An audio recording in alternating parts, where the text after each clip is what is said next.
Bismillahirrahmanirrahim. Alhamdulillahirabbil alamin. Allahumma sholli ala sayyidina Muhammad wa ala ali sayyidina Muhammad. Assalamualaikum warahmatullahi wabarakatuh. Halo teman-teman, apa kabar semua? Mudah-mudahan teman-teman selalu dalam lindungan Allah Subhanahu wa taala. Amin. Alhamdulillah, di video kali ini saya akan bacakan komen langsung dari sang suami ya. Jadi di sini emasnya bilang seperti ini. Mohon bantuannya, istri saya pergi dari rumah dalam keadaan hamil 3 bulan. Bilangnya pulang ke tempat orang tuanya tanggal 12 Februari. Dan tanggal 18 Februari saya dapat info istri saya ke Bandara Semarang. Saya sudah mencari 2 bulan, dapat kabar dia sudah di Singapura bekerja. Saya khawatir dengan kehamilan yang memasuki 5 bulan. Mohon petunjuk apa yang mesti saya lakukan. Terima kasih. Jadi di sini ya, buat emasnya ini yang punya istri, katanya dalam keadaan hamil, katanya sudah bekerja di Singapura.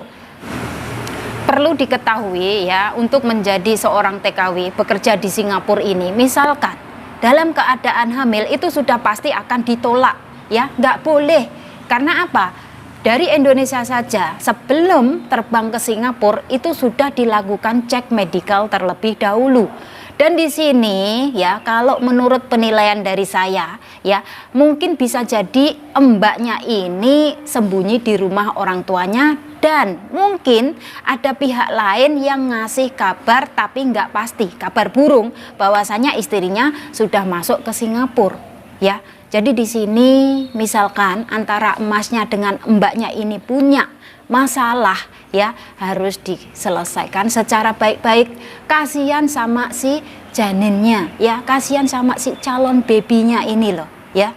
Dan di sini yang namanya orang ya, setiap orang yang berumah tangga itu pasti dapat ujian, dapat masalah, dapat cobaan, itu pasti ya. Tinggal kitanya aja sabar dalam menghadapinya atau tidak, kayak gitu. Kalau nggak sabar dalam menghadapinya, ya ujung-ujungnya apa? Terjadilah perpisahan. Kasihan pada calon babynya ini tadi. Oke, jadi di sini buat teman-teman semuanya, saya sekalian sharing ya. Kalian yang saat ini mungkin sedang riwa-riwi ngurus persyaratan, terus kalian yang sudah berada di PT, misalkan ya PT kalian itu ngasih izin, misalkan seperti halnya waktu dulu saya numpang proses di PT Madiun ya, kan Sabtu sore saya boleh pulang ya, terus Senin pagi datang lagi ke PT ya. Kalau misalkan dikasih libur sebentar ya, sudah pasti kita bertemu dengan suami, harus dijaga, harus hati-hati. Karena apa? Misalkan ya kalian hamil, sudah pasti nantinya kalian nggak bisa kerja ke Singapura, kalian nggak akan bisa terbang ke Singapura. Dan di sini perlu diketahui buat teman-teman, misalkan kalian sudah numpang proses di PT, misalkan sudah cek medikal, sudah pasporan ya kayak gitu, sudah pasti kalau misalkan dalam keadaan hamil dan prosesnya sudah sampai ke pasporan, itu dendanya sangat luar biasa mbak ya, bisa jadi 8 juta atau bahkan mungkin 10 juta. Jadi di sini hati-hati ya, berjaga-jaga ya. Karena apa? Syarat untuk bekerja menjadi seorang TKW di Singapura itu nggak boleh hamil ya. Misalkan kalau hamil ya harus undur dari PT tersebut dan harus membayar denda.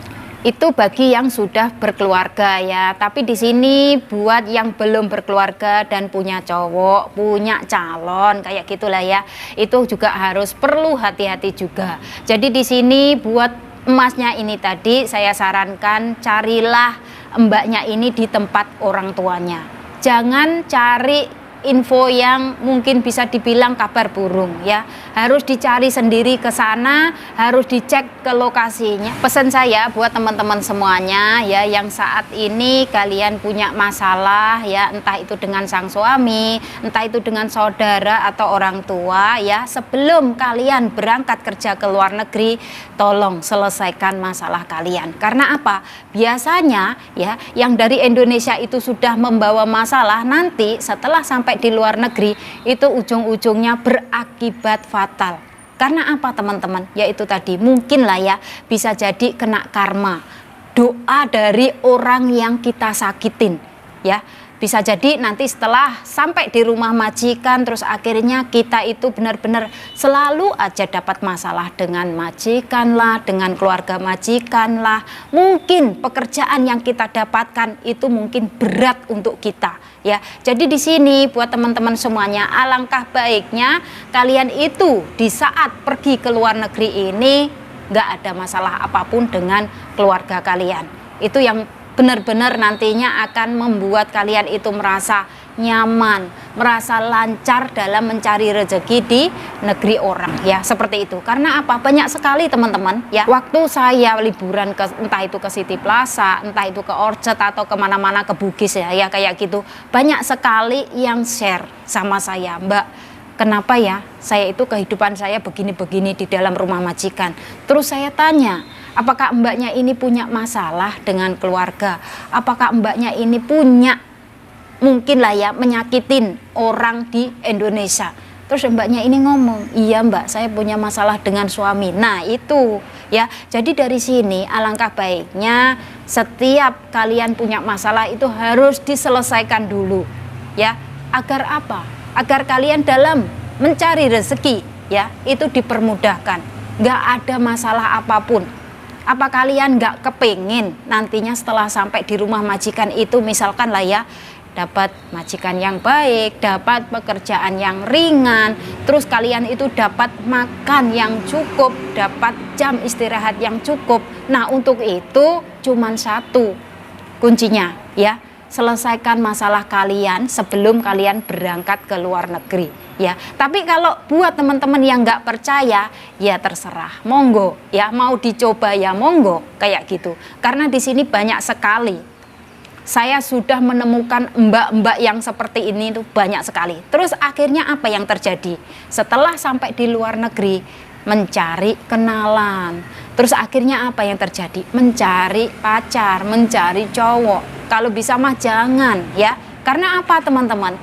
Ingatlah dengan tujuan kalian. Bahwasanya kalian kerja ke luar negeri ini hanya ingin mencari rezeki yang halal agar berkah dan barokah. Tapi kalau misalkan rezeki kalian ini sudah kalian campur dengan rezekinya orang lain kayak gitu ya, itu nggak bakalan berkah. Saya jamin nggak bakalan berkah, ya. Karena di sini saya juga mendengar, ya, waktu hari Minggu kemarin itu ada teman saya yang ngomong sama saya bahwasanya, "Say, kamu tahu nggak, ya, di sini itu saya punya temen, ya, setiap minggu dia itu selalu kirim uang. Lah kok bisa?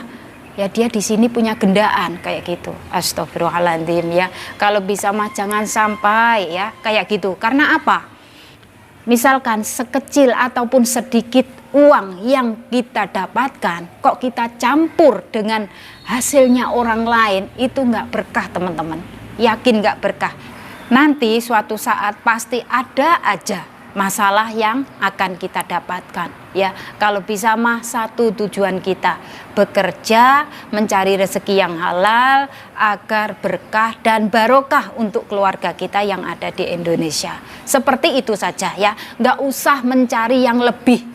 Yang namanya rezeki itu udah ada yang ngatur teman-teman, ya. Mau kita dikasih banyak, mau kita dikasih sedikit, yang penting jangan lupa bersyukur, ya. Karena apa? Kalau kita selalu bersyukur, insya Allah rezeki itu akan selalu berdatangan. Tapi kalau kita selalu mengeluh, selalu merasa kurang kayak gitu, ya itu tadi, rezeki itu akan justru akan ya datang tapi langsung pergi, datang tapi meleset lagi kayak gitu, ya. Jadi dari sini buat teman-teman semuanya, entah itu kalian mau gajinya 600, 700, 650, ya disyukurin saja. Alhamdulillah, ya. Yang penting masih digaji, yang penting dapat bayaran, yang penting kita itu di sini bekerja, dapat pekerjaan. Karena apa? Masih banyak teman-teman kita yang ada di Indonesia, yang ada di PT itu pengen banget cepat-cepat terbang ke Singapura, pengen banget cepat-cepat bekerja, ya. Terus kitanya yang di sini dapat gaji segini, kadang kita sering membanding-bandingkan dengan teman yang lainnya. Kayak gini misalkan, temen itu loh, teman saya masih baru datang dari Indonesia tapi gajinya 700. Ya nggak apa-apa, itu sudah rezeki mbaknya. nggak usah membandingkan. Karena apa? Kalau kita misalkan membandingkan nasib kita dengan teman kita yang lain, itu akan membuat kita menjadi down, Mbak.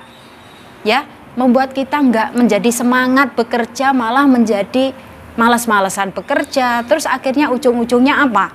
Pindah majikan. Lah kalau sudah pindah majikan, apa nggak rugi? Sudah pasti rugi. Kita akan dipotong lagi oleh agen. Ya, mau sampai kapan? Ya, mau sampai kapan kita dapat gaji penuh? Kalau kita sering pindah majikan. Kalau bisa mah satu itu terus. Ya, misalkan bertahan 4 tahun, 6 tahun terus pulang ke Indonesia. Seperti itu. Jangan sering pindah-pindah kalau misalkan di situ kalian sudah merasa nyaman, ya. Kalian jangan berpikiran bahwasanya nggak maulah kerja di sini gajinya rendah, nggak maulah kerja di sini gajinya nggak naik-naik kayak gitu. Kalian bisa minta kenaikan gaji itu sama majikan, teman-teman, ya. Di sini kalian bisa ngomong di saat kalian sudah finish kontrak.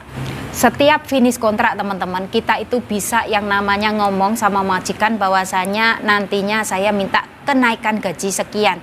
Tapi biasanya yang masih baru-baru itu biasanya justru majikan yang akan ngomong dulu, ya. Biasanya kamu akan saya naikkan gaji kamu sekian, misalkan $50 kayak gitu. Nah, apakah di sini kalian itu setuju? Kalau misalkan ya antara gaji dengan pekerjaan itu nggak cocok, ya udah kalian barulah pindah majikan, cari gaji yang lebih dari ini kayak gitu. Tapi di sini teman-teman, biasanya gaji itu disesuaikan dengan job kita. Apakah pekerjaan kita itu berat, ya? Apakah pekerjaan kita itu biasa-biasa saja kayak gitu. Jadi di sini menyesuaikan, ya.